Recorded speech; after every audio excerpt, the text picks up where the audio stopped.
In this episode of Biomes in Minecraft, we're making the Hemiboreal forest.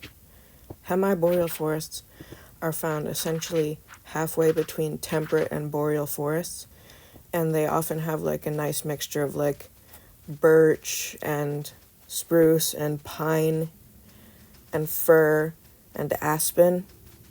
So yeah, they're pretty cool looking, especially in the fall when they're really yellow with splotches of green and dark green, and I think that's really nice. So now I'm going to add boulders. And now you want to add small rocks. Now add ground cover. Just do a good mixture of lots of different types of plants. Once we put in the birch trees, you're going to want to spam leaf litter under those trees, because birch trees do drop their leaves, but evergreens by definition don't. And conifers, some of them drop their leaves, but generally in these biomes there are no deciduous conifers. So yeah, you're gonna want to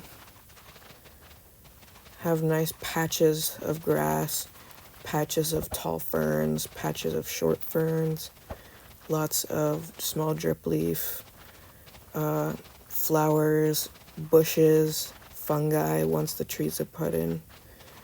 And yeah, and there we go. You are going to want to add some azure bluettes though. Okay, I think that looks really nice with the sun rising there. And you're going to want azalea, both oak types, and acacia leaves, because they look the most like actual bushes you would see.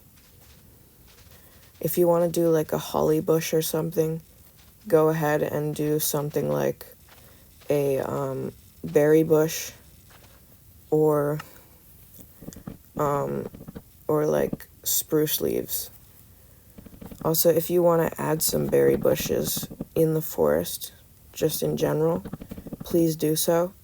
I actually forgot to add berry bushes, which I will do later. Make sure the berry bushes don't all have berries, because not all bushes will produce berries at exactly the same time. So yeah, you're going to want to have berry bushes, which is exactly what I didn't do, which is a problem. I'm going to fix it later. So just to demonstrate, you're going to want different layers of leaves for the coniferous trees. And yeah, that looks pretty nice. Okay, now you're going to want like tufts of leaves with lots of texture for the birch trees, but the tufts are going to be very skinny. So you're going to want skinny tufts of leaves on the birch trees, and lots of layers and protruding bits of leaves on the coniferous trees, especially with like white pines and black spruce. So yeah. And you should fill in any little gaps in the ground cover there are where there's lots of light, because plants will just be like, it's free real estate, and take over any area where there's available sunlight and resources. So yeah, you're going to want to do that. And remember to add berries, which I forgot to do.